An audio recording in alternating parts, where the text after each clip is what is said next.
অন্নপূর্ণা দেবী মন্দিরের কাছে এসেছি। এই মা অন্নপূর্ণা মন্দিরটি খুবই সুউচ্চ মন্দির এবং এটি কতদিন আগে হয়েছে গো? আমি কি করে বলবো, তাও একটা আনুমানিক কিছু মনে নেই না? না। যাক, এখানেরও যে দেওয়ালে দেখছি বিভিন্ন কারুকার্য করা আছে, মন্দিরের গাতেও বিভিন্ন রকম কারুকার্য করা আছে, সেগুলো নান্দনিক এবং দেখার। মন্দিরের নিচে আছে বিরাট সিংহ আছে। কোনটা গো? এই যে সিংহ আছে। মন্দিরের যে ফটক, সেখানে একটা সিংহদুয়ার করা আছে। হ্যাঁ, সিংহদুয়ারের মধ্য দিয়ে নন্দী আছে। কোথায় নন্দী গো? ওই যে ওখানে। আচ্ছা, এখানে আপনার নন্দীও আছে, সেটা দেখবো আমরা। এটা হচ্ছে, এগুলো সব হর পার্বতী এর জিনিস। এই দেখুন, সতী দেওয়ার কথা আমরা জানি। সেই সময় শিব তার সতীকে নিয়ে কিভাবে প্রলয় ঘটিয়েছিলেন তার কিঞ্চিত অনুধাবন করার জন্য গাত্রে করা আছে। এই জায়গায় অন্নপূর্ণা মন্দির, অন্নপূর্ণা মন্দির, এটিও একটি দ্রষ্টব্যের জায়গা। সুউচ্চ সিঁড়ি আছে, সিঁড়িগুলিও বাঁধানো এবং নাতি এই উচ্চতার।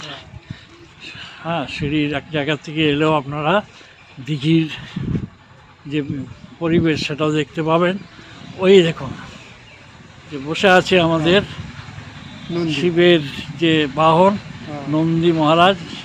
নন্দীর বেশ বিশালাকায় নন্দী পাহারারত আছেন এই মন্দির চত্বরে, এবং ওনারকে দর্শন করেই আমাদের মন্দিরে প্রবেশ করতে হবে। এদিকে নাগ নাগিনী যা শিবের সহচর, সেগুলোরও এখানে করা আছে। নিশ্চয়ই বাসুকী নাগের ছবি বা তার মূর্তি, সেগুলিও সুন্দরভাবে করা আছে। আমরা এখন মা অন্নপূর্ণা মন্দিরের উঠে এসেছি সিঁড়ি বেয়ে, এবং এখান থেকে আপনাকে আরেকবার আমাদের শিবের অনুচরকে দেখিয়ে দিই। প্রত্যেক মন্দির গাত্রেই আমরা শিল্পীর কাজ দেখতে পাচ্ছি।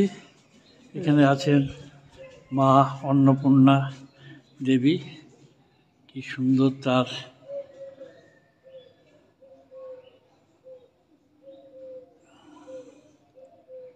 শিব আছেন, পার্বতী আছেন, তাই তো? আর আছেন এই সমস্ত দিকে তার দেওয়ালে সমুদ্র মন্থনের যে ছবি, সেটিকে এখানে প্রস্ফুটিত করেছেন গাত্রে বিভিন্ন মুরালের সাহায্যে, এবং সেগুলিও নান্দনিক এবং সেগুলিও দেখার মতো, সেগুলোকেও উপভোগ করার মতো ছবি।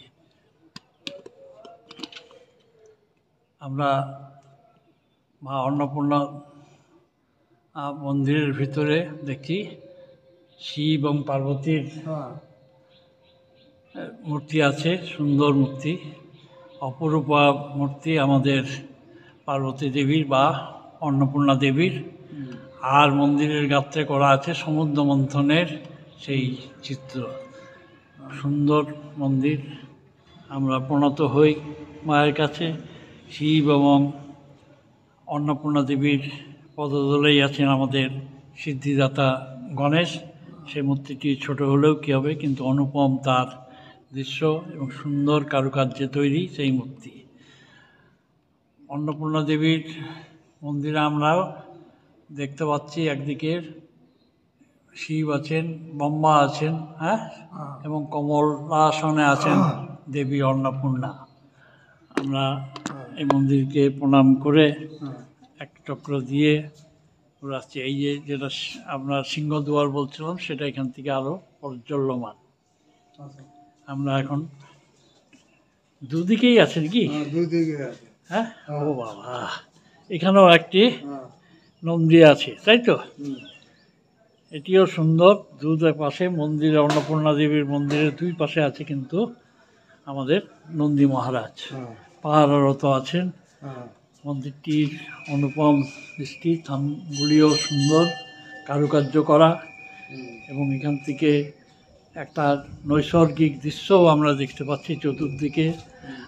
বট অসত্য অন্যান্য বিভিন্ন গাছে ঘেরা জায়গাটি, কাজে এগুলোও ভালো লাগবে। যদি কিছুক্ষণ আপনারা বসেন তাহলে একটা আনন্দ ঘন মন পরিবেশ পাবে। আমরা আবার আরেক নন্দীর কাছে এসেছি, সেটাকে দেখছি। সুন্দর ইয়ে, আমার যিনি পথপ্রদর্শক উনি আমার সঙ্গে আছেন। ওনাকে না থাকলে এতগুলো জিনিস হয়তো জানা যেত না। খুবই সুন্দর, ওনার ভালোভাবে আমাদের জানিয়ে দিলেন যে এই মন্দিরের ইতিবৃত্তি, এই মন্দিরে কি কি আছে, কি কি দেখার আছে, তাই তো। আমরা সেই নিচে মন্দিরে- শিব